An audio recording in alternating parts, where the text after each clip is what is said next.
지난주 상당히 포털에서 검색어 상위를 계속 달궜던 그런 인물 사건인데요. 아내를 폭행해서 사망에 이르게 한 유승현 전 김포시 의회 의장에 대한 얘기입니다. 먼저 영장 실질 심사를 받으러 갔던 그 모습부터 잠시 보시죠.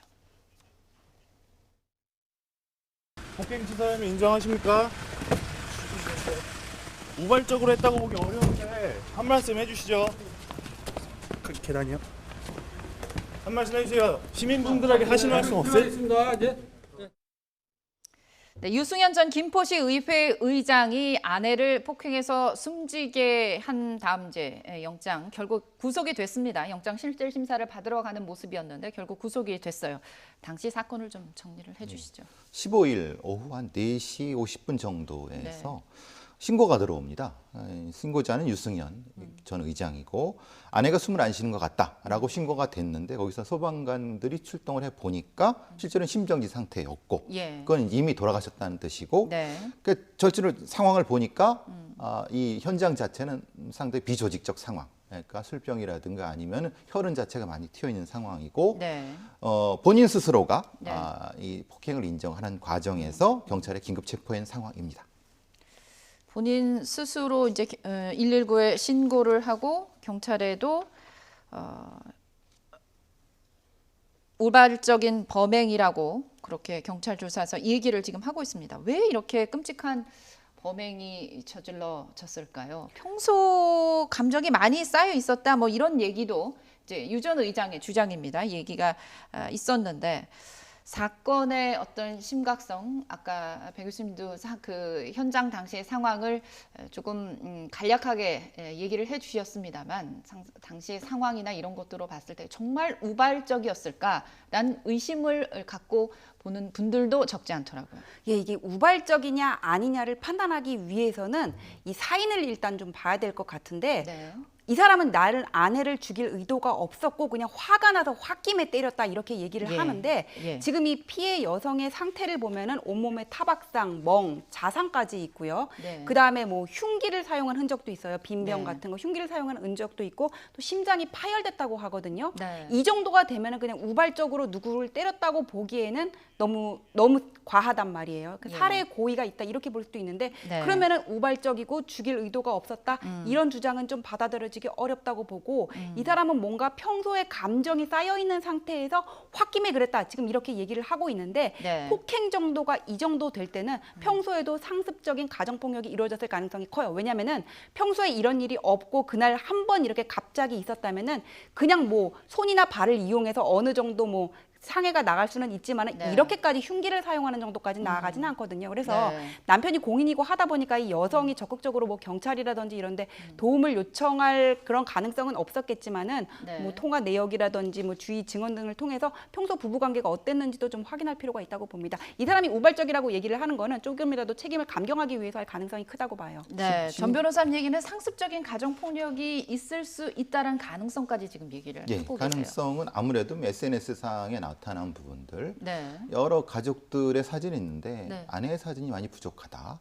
이 부분은 사실은 경찰이 수사하는데 방증으로서 많이 씁니다. 왜냐하면은 인간이 살아가는데 여러 가지 그 상황적인 걸 묘사를 할 때 감정적인 접근성을 많이 보는데 가장 많이 요즘 세상에서 이제 SNS에서 나타나는 게 감정의 그 균등도가 있지 않습니까? 부모라든가 아내라든가 아니면 자식이. 근데 특별한 부분이 많이 비어 있다. 라고 하면 여기는 뭔가가 있다는 것을 우선적으로 수사의 키포인트로 보긴 봅니다. 근데 이제 요 심리적 상태를 저희들은 이제 프로파일러들은 디퍼스널리제이션이라고 해서 일종의 탈개인화라는 뭐 이렇게 쓰는데 우리가 보통 이 특정한 분노 상태에 올라가면은 자기 어떤 의식 자체가 확 사라져 버리는 상태를 얘기를 합니다. 그러면은 오버킬이 나타납니다. 그러니까 사실 어떤 손상보다도 더 과도한 손상이 나타나는 것을 요 상태라고 보여지는데 지금 이 상태가 사실은 어떤 특정한 사람의 갈비뼈와 심장 파열은 대단히 큰 거거든요. 이거는 폭행 정도가 이 정도 나오려면 엄청나야 된다고 그러더라고요. 이거는 엄청날 뿐더러 시차가 존재해야 됩니다.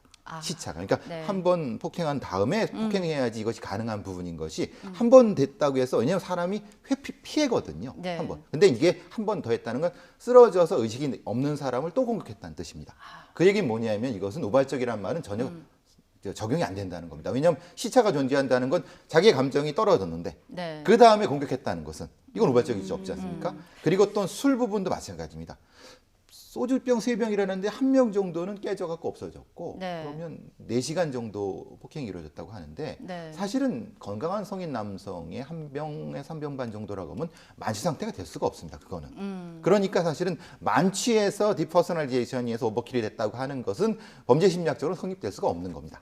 예, 그래요. 예. 그래서 일부에서는 어떻게 이건 하나의 가정입니다만 일부에서는 범행 후에 일부러 술을 마셨을 가능성도 있다라는 분석을 내놓으시더라고요. 저희들이 그런 사건들을 많이 봅니다. 말하자면 의도적으로 공격을 한 다음에 이게 사람이 손상이 많이 갔으니까 그 다음에 자기가 술을 먹거나 아니면 몸에 많이 뿌려서 술 냄새를 많이 옮긴 다음에 이거 신고를 하는 거나 아니면 구조대가 도착하도록 하는데 그럴 경우는 어떤 상태냐면 과도하게 술 냄새가 납니다. 사실은 사람이 술을 먹으면은 어느 정도까지 술 냄새가 나지 그 이상의 술 냄새가 난다는 것은 사실은 외부에 나와 있다는 겁니다. 오히려 거꾸로 그 범인이 큰 실수를 하게 되는 거죠. 예. 그렇군요. 국가수 부검 결과를 보면 이제 폭행으로 인한 심장 파열로 밝혀졌습니다. 이에 따라 상해 치사 혐의냐 아니면 살인죄냐 형량 차이도 큰데 경찰은 과연 어떤 혐의를 적용할까요? 살인죄 적용 가능성이 크다고 봐요. 왜냐하면 과거 판례를 보면은 어린아이의 목을 조른다거나 아니면은 이렇게 급소가 될 수 있는 가슴이나 복부 부위를 심하게 가격을 하거나 흉기를 가지고 아니면 급소를 잘 아는 무술 교관이 성대를 특별히 가격한 경우에는 이게 살해 고의가 있다고 본 적이 있거든요. 예. 그러니까 급소의 부위냐, 몇 번을 쳤냐, 어떤 흉기를 사용했냐 이런 거를 가지고 살해 고의가 있냐 없냐를 판단할 때 이 부분은 이 사건 같은 경우에는 지금 정도가 너무 심하기 때문에 네. 그렇게 갈 가능성이 크다고 봅니다. 이 사람이 네. 우발적이었다, 살해 고의가 없다 끝까지 주장하는 이유가 또 이 상해치사하고 살인은 형량 차이가 크게 나거든요. 얼마나 차이가 나나요? 법정형만 봐도 상해치사 같은 경우에는 3년 이상 유기징역인데 그 살인 같은 경우에는 사형이라든지 무기까지도 가능하고요. 예. 그다음에 또 이 살인 안에서도 이게 우발적이었냐 아니면 계획적이었느냐에 따라서 5, 6년만 받을 수도 있고 아니면 15년 이상이나 무기징역까지도 받을 수가 있기 때문에 지금 끝까지 부인을 하는 것으로 보이는데 네. 이 국가수 판단 결과가 확실하게 나오면은 이 정도까지 됐으면은 좀 부인하기 어렵지 않을까 그런 생각이 듭니다. 도구도 그렇습니다. 도구요. 왜냐하면 우리가 골프에는 아이언이 있고 퍼터가 있고 우드가 있고 그런데 네. 그러니까 퍼터 같은 경우는 그 자체를 쓰는 것 자체가 어떤 특정한 부위와 연결될 때는 이거는 예. 살인의 위필적 고의가 반드시 인정될 수밖에 없습니다. 왜냐하면 그거는 그걸 가지고 머리를 공격했다는 것은 이것은 네. 이건 최소한 중상 이상이 나타날 수밖에 없기 때문에 그렇습니다. 그렇군요. 예. 술 때문에 범행을 저질렀다, 술을 많이 마신 상태였다라고 지금 유 전 의장이 주장을 하고 있는데 이러면 형량에서 어느 정도나 차이가 날까요?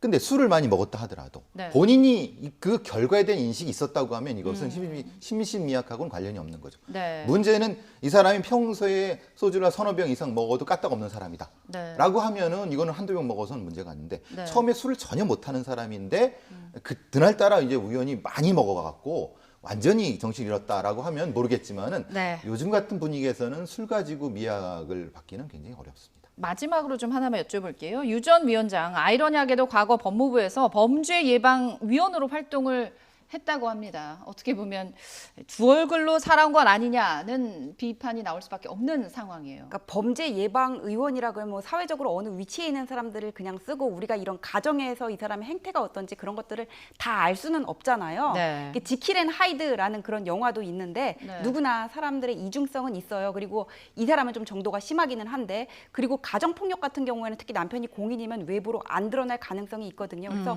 우리가 이런 것들을 사전에 걸을 수는 없어요. 그런데 제가 볼 때는 어떤 징후는 나타날 수 있거든요. 지금 예. 블로그에 뭐 폭력의 정당성은 없다 그러고 뭐 아내가 반찬을 뭐 이렇게 남기고 나갔다 블로그에 올렸다고 하는데 네. 이런 거는 좀 경미한 거고 이 사람이 평소 행태에서 뭐 경미한 폭력이라든지 뭐 발언의 내용 이런 것들에서 어떤 징후가 나타날 수는 있다고 봐요. 그래서 김포시 의원 뭐 유권자들이 선출한다고 하지만은 우리가 이 사람이 어떤 사람인지는 다 알 수가 없잖아요.